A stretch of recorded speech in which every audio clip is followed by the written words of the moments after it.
السلام علیکم ورحمۃ اللہ۔ محمد انور بھائی، سوال آپ کا انسانی اعضاء کا ہبہ کرنا کیا یہ درست ہے؟ سب سے پہلی بات جو کتاب و سنت ہمیں سمجھا رہا ہے، شریعت نے جو بات ہمیں سمجھائی ہے اور بہت اچھی طرح سمجھائی ہے، یہ جو ہمارا وجود ہے، ہمارا جسم ہے، یہ اللہ سبحانہ و تعالیٰ کی امانت ہے۔ تو کسی کی بھی امانت میں جو ہمارے پاس ہے، ہم اپنی مرضی سے معمولی سا بھی ادھر ادھر نہیں کر سکتے، اپنی مرضی کے ساتھ کچھ بھی نہیں کر سکتے۔ تو یہ جو ہمارا وجود ہے، ہمارا جسم ہے، ہماری باڈی ہے، یہ اللہ تعالیٰ کی جناب سے ہمیں امانت سونپی گئی ہے، اور یہ پروردگار کی امانت اللہ تعالیٰ کو جوں کی توں واپس بھی کرنی ہے۔ اب سوال یہ ہے کہ بندہ کیا یہ وصیت کر سکتا ہے کہ میرے مرنے کے بعد میری آنکھیں نکال لو، کسی کو دے دینا، میرے مرنے کے بعد میرے گردے نکال لو اور کسی کو دے دینا، میرے مرنے کے بعد میرا ہارٹ، میرا دل نکال لو اور کسی کو دے دینا؟ یا کوئی بندہ کسی بندے کو یہ چیزیں ہبہ کر دے؟ آیا انسانی اعضاء کا ہبہ کرنا درست ہے؟ جواب ہے کہ نہیں۔ حضرت مولانا مفتی محمد شفیع صاحب رحمۃ اللہ علیہ اپنی کتاب انسانی اعضاء کی پیوند کاری، اس میں فرماتے ہیں کہ ایک آدمی کا یہ وصیت کرنا کہ میں مرنے کے بعد اپنا فلاں فلاں عضو اور اپنے فلاں فلاں اعضاء کسی کو ہبہ کرتا ہوں، تو یہ ہبہ کرنا جائز نہیں ہے۔ اب سوال یہ ہے کہ کیوں جائز نہیں ہے؟ تو جواب ہے کہ یہ وجود، یہ جسم اللہ تعالیٰ کی امانت ہے، جو پروردگار نے 70 سال 100 سال آج کی جو عمریں ہیں ان مطابق ہمیں امانت سونپی ہے۔ تو اپنے رب کو اور خالق کو یہ امانت جوں کی توں ہم نے واپس کرنی ہے۔ ہم اپنے وجود کے بھی خود مالک نہیں ہیں، ہماری باڈی کا مالک بھی ہمارا اللہ ہے، تو اس لیے ہم خود سے اپنی مرضی سے کچھ بھی نہیں کر سکتے۔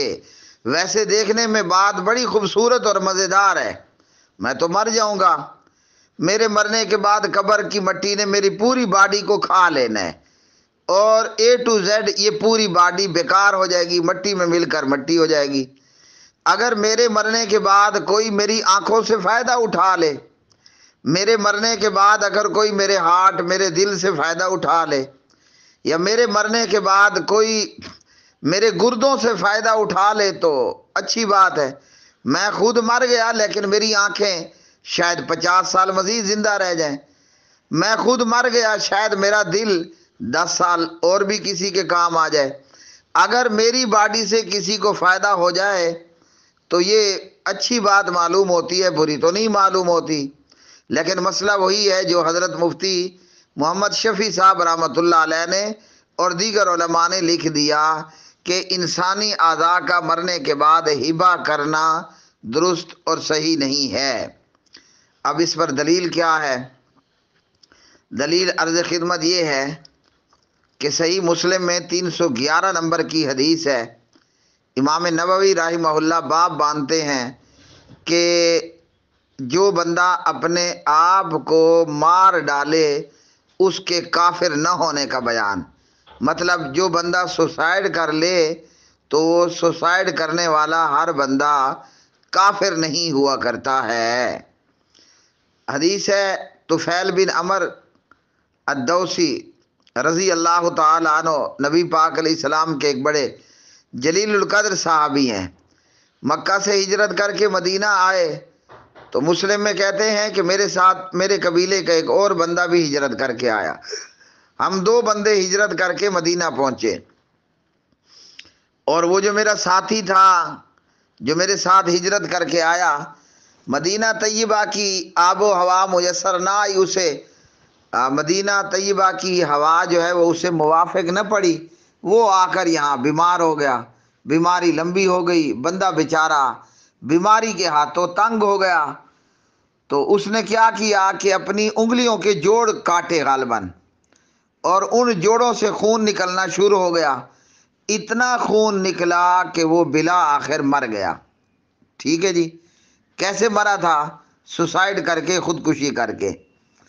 اب طفیل بن عمر کہتے ہیں میں نے چند دن بعد خواب میں دیکھا کہ وہ میرا دوست جس نے سوسائڈ کیا تھا اپنی انگلیاں کاٹ کر، وہ مجھے خواب میں ملتا ہے، اور ہے بھی خواب میں بہت اچھا بھلا۔ تو میں نے پوچھا کہ میرے یار تیرا کیا ہوا؟ وہ مجھے میرا دوست کہنے لگا، یہ طفیل بن عمر کہتے ہیں، مجھے میرا دوست کہنے لگا بھئی یہ بات یہ ہے کہ مجھے اللہ نے نا بخش دی ہے۔ سبحان اللہ۔ تو اس دوست نے اپنے ہاتھ چھپائے ہوئے تھے، کہا کہ اپنے ہاتھ کیوں چھپا رکھے ہیں؟ کہا اللہ تعالیٰ نے فرمایا میں نے تجھے بخش تو دیا، لیکن تیرے ہاتھ جوں کہ تو رہیں گے، جس طرح تو نے اپنے ہاتھوں کو عیب زدہ کیا ہے نا، تیری بخشش ہے، تیرے ہاتھوں کو یوں کا تو رہنے دیا جائے گا، یہ جو ہے وہ ٹھیک نہیں ہوں گے۔ آنکھ کھلی، طفیل بن عمر نبی پاک علیہ السلام کے پاس آئے اور بتایا آ کر خواب، تو پھر اللہ کے رسول نے دعا فرمائی کہ یا اللہ اس کے ہاتھ بھی ٹھیک کر دے۔ اب یہاں مسلم کی اس روایت کے اندر ایک جملہ ہے، وہ بھی سن لو۔ تو یہ جو بخشش ہے نا، یہ ایسے بس آرام آرام سے بھی نہیں مل جاتی، سزا بھی ہے، جہنم بھی ہے، لیکن ان صحابی کو بخش دیا گیا۔ اب یہ ہے صحابی کری اس نے خودکشی ہے، لیکن اللہ نے بخش دیا۔ تو وجہ بخشش پتہ کیا ہے؟ مسلم میں بہت مزے کی بات ہے، وہ لوگ جو صحابہ کرام رضوان اللہ علیہ مجمعین پر بک بک کرتے ہیں، یہ اللہ کے دشمن، اور یہ جو اللہ نے 4 پیروں والے کتے بنائے ہیں نا، ان سے بھی زیادہ ذلیل اور گھٹیا ہیں۔ میں ان کو کتا نہیں کہہ رہا، خیال کرنا، پارلیمانی آداب کی میں نے خلاف ورزی نہیں کی ہے۔ 4 پیروں والا جو کتا ہوتا ہے نا، یہ ان سے بھی زیادہ گندے لوگ ہیں جو صحابہ کرام رضوان اللہ علیہ مجمعین پر بک بک کرتے ہیں۔ اب جیسے وہ جہلم کا ایک بک بک کرنے والا یحییٰ نور پوری صاحب کے ہاتھوں بست ہوئی، مفتی طارق مسعود صاحب کے ہاتھوں بست ہوئی، اور اب مشرکوں کے امام حنیف قریشی کے ہاتھوں بھی اس کی بست ہو چکی ہے۔ تو صحابہ کرام رضوان اللہ علیہ مجمعین کا پر بھونکنے والا، اللہ اسے قسم کعبے کے رب کی، اب بھی یہ مرزا توبہ طائب نہ ہوا، اللہ اسے اتنا ذلیل کرے گا، اتنا رسوا کرے گا، پروردگار اسے اتنا بدنام کرے گا کہ لوگ اس مرے ہوئے کی لاش پر تھوکنا بھی پسند نہیں کریں گے۔ تو یہ تو ابھی ابتدائے عشق ہے، روتا ہے کیا، آگے آگے دیکھ ہوتا ہے کیا۔ ہاں جی، کہ قبر چٹ اور مردہ پوجا کرنے والے قریشی نے بھی اس بندے کا ککھ نہیں چھوڑا 26 نومبر کو۔ تو یہاں ہمارے لیے یہ جو میں نے حدیث بیان کی نا 311 نمبر کی مسلم میں، اس صحابی کو کیوں بخش دیا گیا؟ حالانکہ اس نے اپنی انگلیاں کاٹ کر کے خودکشی کی تھی، کی ہے نا؟ اللہ اکبر۔ طفیل پوچھتے ہیں اللہ نے تجھے بخش دیا؟ اس نے کہا ہاں بخش دیا، اور بخشش کی وجہ یہ ہے کہ میں اللہ کے رسول محمد الرسول اللہ کی طرف ہجرت کر کے آیا صلی اللہ علیہ وسلم۔ میرا جو ہجرت والا وہ عمل تھا نا، جو میں نے اللہ کے لیے، اللہ کی رضا کے لیے، اللہ کے رسول کی طرف ہجرت کی، وہ میرا مہاجر ہونے کا عمل اللہ کو اتنا پسند آیا کہ بھلے میں نے خودکشی کی تھی، مگر محمد کے رب نے مجھے معاف کر دیا صلی اللہ علیہ وسلم۔ تو معلوم ہوا صحابی کا کتنا بڑا مقام ہوتا ہے۔ اب یہ جو بدبخت لوگ حضرت معاویہ رضی اللہ عنہ پر بک بک کرتے ہیں، حضرت ابو سفیان رضی اللہ عنہ پر بک بک کرتے ہیں، صحابہ کی کردار کشی کرنے کی کوشش کرتے ہیں، ان خبیثوں کا، اللہ کے دشمنوں کا پتہ نہیں کس قدر برا انجام ہوگا، اور اللہ اہل ایمان کو ہمیں ان کا برا انجام دکھائے جو صحابہ دشمن ہیں، تاکہ ہمارے سینوں میں برف پڑ جائے، ٹھنڈ پڑ جائے۔ اللہ اکبر۔ تو ایم انور بھائی، آپ کے سوال کا جواب یہاں طفیل بن عمر کی روایت میں مل گیا کہ ہمارا پورا وجود اللہ کی امانت ہے، وہ تو مہاجر ہونے کی وجہ سے بخش گیا، تو ہمارا کیا بنے گا؟ جی اے بندے سوچ تیرا کیا بنے گا؟ تو اس لیے شرعاً یہ کام کرنا جو ہے، یہ ہبہ کرنا درست نہیں بنتا اس روایت سے، اور مفتی محمد شفیع صاحب کے اور دیگر علماء کرام کے فتاووں سے تو یہی معلوم ہوتا ہے کہ مرنے کے بعد انسانی اعضاء کا ہبہ کرنا درست نہیں ہے۔ واللہ اعلم بالصواب۔